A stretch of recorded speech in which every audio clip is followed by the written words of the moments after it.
আসসালামু আলাইকুম প্রিয় সপ্তম শ্রেণীর শিক্ষার্থীরা, আমরা তোমাদের গণিত বইয়ের অনুশীলনী 1.1 অনুশীলনী 1.1 মূলত ও অমূলত সংখ্যা এই ম্যাথগুলো করব। প্রথমে আমরা উদাহরণের ম্যাথগুলো করব, তারপর আমরা অধ্যায়ের ম্যাথগুলো করব। তোমরা ধারাবাহিকভাবে ভিডিওগুলো দেখবা। আর যাদের হলো বীজগণিত করতে হয়, তো আমি তোমাদেরকে বীজগণিতের প্রথম ভিডিওটা দিয়ে দিয়েছি, তোমরা ভিডিওটা দেখবা। দেখো কি বলছে, উদাহরণ 1 3 1 3 6 এর বর্গমূল নির্ণয় করতে হবে। তাহলে আমরা এই সংখ্যাটার বর্গমূল করব। কিভাবে করব দেখো, বর্গমূল কিভাবে করে এটা আমরা মৌলিক উৎপাদকের সাহায্যে প্রথমে করব, এরপরে আমরা ভাগ প্রক্রিয়ার সাহায্যে করব। দেখো কি বলছে, তাহলে এটা সংখ্যাটা আমরা কি করব, প্রথমে এটাকে আমরা 2 দিয়ে ভাগ দিব। ওকে, তোমরা ক্যালকুলেটর নিয়ে তোমরা প্রথমে 2 দিয়ে ভাগ দিবা। যদি 2 দিয়ে ভাগ না যায় তখন 3 দিয়ে দিবা। 3 দিয়ে না গেলে 4 দিয়ে দিবা, পরে 5 দিয়ে দিবা। এভাবে তোমাদেরকে দিতে হবে। তো আমরা যদি এটাকে দেখো 2 দিয়ে ভাগ দিই, তাহলে আমাদের হবে কত, 1568। তারপরে আমরা কি করবো, এটাকে আবার ভাগ দিব। তোমরা আগে ক্যালকুলেটরে সর্বনিম্ন আগে 2 দিয়ে দেখবা। দেখো আমরা 2 দিয়ে দিয়েছি, 2 দিয়ে ভাগ যায় 784 হয়েছে।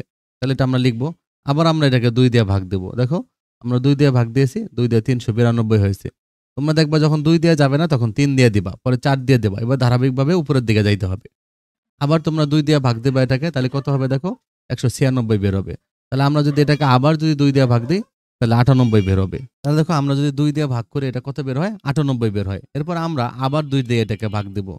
আমরা যদি আবার 2 দিয়ে ভাগ দিই, তাহলে কত বের হবে দেখো, 49 বের হবে। এটাকে আমরা আবার 2 দিয়ে ভাগ দেবো, কিন্তু 2 দিয়ে যাবে না, 3 দিয়ে যাবে না, 4 দিয়ে যাবে না। দেখো এটাকে 7 দিয়ে ভাগ যাবে। ওকে, তাহলে আমরা যদি 7 দিয়ে ভাগ দিই, তাহলে এটা কত বের হবে দেখো, 7 7 49। তাহলে আমরা আর কিন্তু ভাগ যাবে না। তাহলে এভাবে তোমাদেরকে ভাগ দিতে থাকতে হবে। সর্বনিম্ন যখন আর যাবে না তখন ভাগ করা বন্ধ করতে হবে। এরপর তোমাদের কি লিখতে হবে দেখো, এই সংখ্যাটা আমরা লিখবো যে 3 1 3 6 সংখ্যাটা লিখবো সমান সমান দিয়ে এই যে এই পাশে আমরা যে সংখ্যাগুলো পেয়েছি সবগুলো আমরা গুণ আকারে লিখবো। ওকে, তো এগুলো আমরা গুণ আকারে লিখেছি। এবার আমরা এগুলো জোড়া বানাবো। দেখো এই দুইটা দুইটা করে একসাথে ব্র্যাকেট দিয়ে রাখবো, গুণ চিহ্ন থাকবে সবগুলোতে। এখানে দেখো আমাদের তাহলে এই যে 3 1 3 6 এর বর্গমূল কত হবে দেখো, তাহলে 3 1 3 6 এর বর্গমূল তোমরা এভাবে রুট চিহ্ন দিয়ে এভাবে লিখবা। এরপর আমরা লিখবো কি, প্রত্যেক জোড়া থেকে একটা করে নেব। তাহলে এখান থেকে একটা নিয়েছি, এখান থেকে একটা নিয়েছি, এখান থেকে একটা নিয়েছি, এখান থেকে একটা নিয়েছি।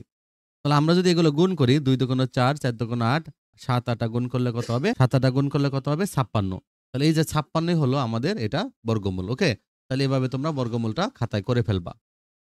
তো শিক্ষার্থীরা দেখো নেক্সট ম্যাথটা তোমাদের কি আছে দেখো, ভাগের সাহায্যে 2 3 0 4 এর বর্গমূল নির্ণয় করো।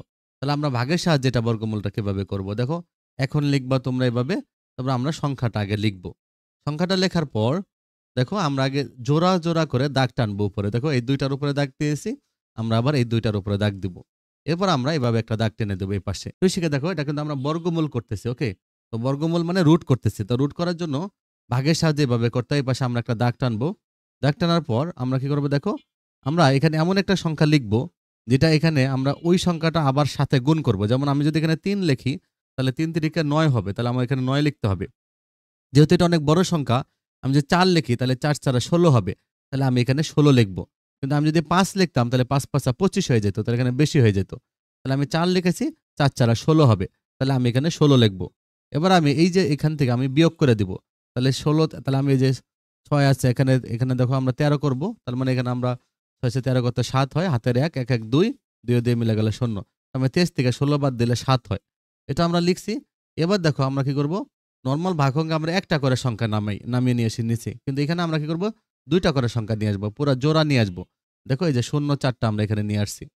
এবার আমরা এটাকে আবার ভাগ করব। তার জন্য আমরা কিভাবে করব, এ পাশে দাগ দিতে হবে তোমাদেরকে। ওকে, দেখো একটা মনে রাখলে তাহলে সবগুলাই পারবা। সবগুলাই দুইটা নিয়মের মাঝেই ম্যাথগুলো, একটা ভাগের সাহায্যে, একটা মৌলিক উৎপাদকের সাহায্যে।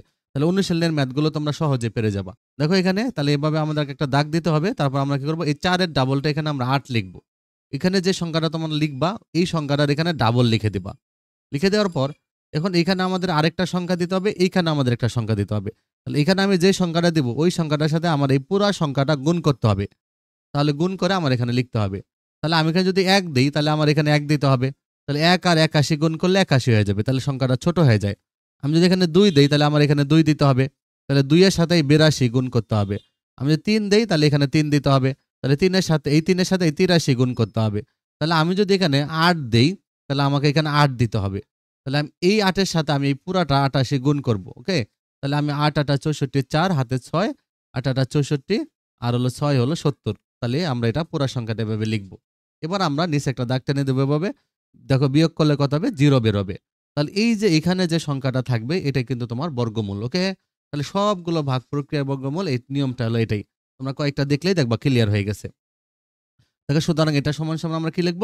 তাহলে এটার আমরা রুট দিব, সমান, সমান আমরা লিখব এই ৪৮। এটা হলো আমাদের বর্গমূল। তাহলে এটা হলো ভাগের সাহায্যে বর্গমূল। শিখে দেখো ভাগের সাহায্যে আমরা ৩x৬৮৪ এর বর্গমূল নির্ণয় করব। কিভাবে করব দেখো, এখন লিখবো আমরা। তাহলে এই যে ৩x৬৮৪ এটা আমরা সংখ্যাটাকে লিখব। তাহলে আমরা কি করব, এই জোড়া জোড়ার উপরে দাগ দিব। এই যে এখানে পিছন থেকে আমরা দাগ দিব। ওকে? তোমার পিছন থেকে দাগ দিবা। ২টা করে দাগ দিবা, কিন্তু দেখো এখানে জোড়া নেই, এটা আলাদা রাখতে হবে। তাহলে আমরা ভাগ করব কিভাবে, তোমরা কিভাবে এভাবে দাগ দিবা একটা। আমরা এই ৩ এর কাজ করব। আমি যদি ১ দেই এখানে, তাহলে ১ একে ১ হবে। যদি আমি ২ দেই, ২ দোকানো ৪ হয়ে যাবে। তাহলে আমি ১ দিব। ১ আর ১ গুণ করলে ১ ই হয়। তাহলে আমরা ১ আর ১ গুণ করলে ১ ই হবে। তাহলে আমরা ১ লিখব। এবার আমরা নিচে একটা দাগ টানবো। দেখো ৩ থেকে ১ বাদ দিব। ৩ থেকে ১ বাদ দিলে হবে ২। এবার আমি ওই যে ১ জোড়া করে নামায় নিয়ে আসবো। ওকে? তোমাদেরকে মনে রাখতে হবে ১ জোড়া করে নামায় নিয়ে আসতে হবে। তাহলে আমরা এই যে ১৬ নামায় নিয়ে আসবো। ওকে? ১৬ নামায় নিয়ে আসলাম। এবার আমরা এপাশে আবার এপাশে একটা দাগ টানবো। এবার এইখানে যে সংখ্যাটা আছে এর আমরা ডাবল লিখবো। ওকে? তাহলে এই যে ১ এর ডাবল আমরা ২ লিখলাম। তাহলে ১ এর ডাবল ২। তাহলে এখন দেখো আমরা কি করব? এখানে একটা সংখ্যা দিব, এখানে একটা সংখ্যা দিব। তাহলে আমি যদি এখানে ১ দেই, আমরা এখানে ১ দিতে হবে। তাহলে এই ১ এর সাথে এই ২১ গুণ করতে হবে। আমি যদি এখানে ২ দেই, এখানে আরেকটা ২ দিতে হবে। এই ২ এর সাথে ২২ গুণ করতে হবে। তা আমি যদি ৭ দেই, তোমরা ক্যালকুলেটরে ট্রাই করে দেখবা কত দিলে কাছাকাছি যায়। ওকে? আমি যদি ৭ দেই, তাহলে এখানে আমার ৭ দিতে হবে। এবার এই ৭ এর সাথে আমাকে এই পুরা ২৭ কে গুণ করতে হবে। ৭ আর ২৭ যদি গুণ করি, দেখো ৭ ৭ ৪৯ এর ৯, হাতের হলো ৪, ৭ দুগুণে ১৪ আর ৪ ১৮। দেখো? তাহলে এটা হয়ে যাবে। তাহলে আমরা নিচে আবার দাগ টানবো। এবার আমরা বিয়োগ করব। তাহলে আমরা কি করব? বিয়োগ করব। আমি যদি ৯ আছে ১৬ করতে হলো ৭, হাতের ১, ৮ ১ ৯, ৯ আছে ১১ করতে ২। তাহলে হাতের ১, ১ ১ ২, ২ ২ মিলে গেল ০। তাহলে আমরা এটা থেকে এটা বিয়োগ করলে ২৭ হবে। এবার আমরা কি করব? আরেক জোড়া নামায় নিয়ে আসবো। এবার আমরা আবার এখানে দাগ টানবো। কিন্তু এবার আমার সংখ্যাটা এখানে হয়ে গেছে ১৭। তাহলে এই ১৭ র ডাবল আমরা লিখবো এখানে। তাহলে ১৭ র ডাবল কত? ৩৪। মানে ১৭ আর ১৭ যোগ করে দিবা। অথবা এই সংখ্যার সাথে ২ গুণ করবা, তাও হবে। ১৭ ১৭ যোগ করলে ৩৪ হয়। তাহলে আমরা ৩৪ এখানে লিখব। এই যদি ৫০ থাকতো, ৫০ ৫০ ১০০ লিখতে হইতো। তাহলে ১৭ ১৭ ৩৪। এবার আমি এখানে একটা সংখ্যা দেব, এখানে একটা সংখ্যা দিব। দেখো আমি যদি এখানে ৮ দেই, এখানে যদি আমি ৮ দেই, তাহলে তোমরা কিভাবে ৮ দিবা? তোমরা আগে ট্রাই করবা। ছোট সংখ্যা দিয়ে ট্রাই করবা। দেখবা সবচেয়ে কাছাকাছি যেন মান পাওয়া যায় গুণ করার পরে। তাহলে আমি যদি ৮ দেই, এখানে ৮ দেই। আমি যদি ৯ দিতাম, তাহলে এখানে ৯ দিয়ে, এখানে ৯ দিয়ে তোমরা গুণ করে দেখবা অনেক বড় সংখ্যা পাওয়া যাবে। তাহলে আমরা ৮ দেই। আমি যদি ৮ দিয়ে গুণ করি, ৮ আর ৩৪৮ যদি আমি আবার গুণ করি, দেখো এই যে ৮ আর ৮ ৮ ৬৪ ৪ হাতে ৬, ৮ ৪ আটা ৩২ আর ৬ হলো ৩৮, ৩৮ এর ৮ হাতে ৩, ৩ আটা ২৪ আর ৩ ২৭। ওকে? তাহলে এটা আমার মিলে গেল। এবার আমার কত বেরোবে? 0 বেরোবে। তাহলে আমার এই যে সংখ্যাটার যে আছে এর বর্গমূল কত বেরোবে? এর বর্গমূল মানে রুট। এভাবে রুট চিহ্ন দিবা। রুট চিহ্ন কিন্তু তোমার পুরাটার উপরে দিতে হবে। অনেকে আছে একটুখানি দিয়ে রাখে, না, তোমাকে পুরা দাগটা দিয়ে দিতে হবে।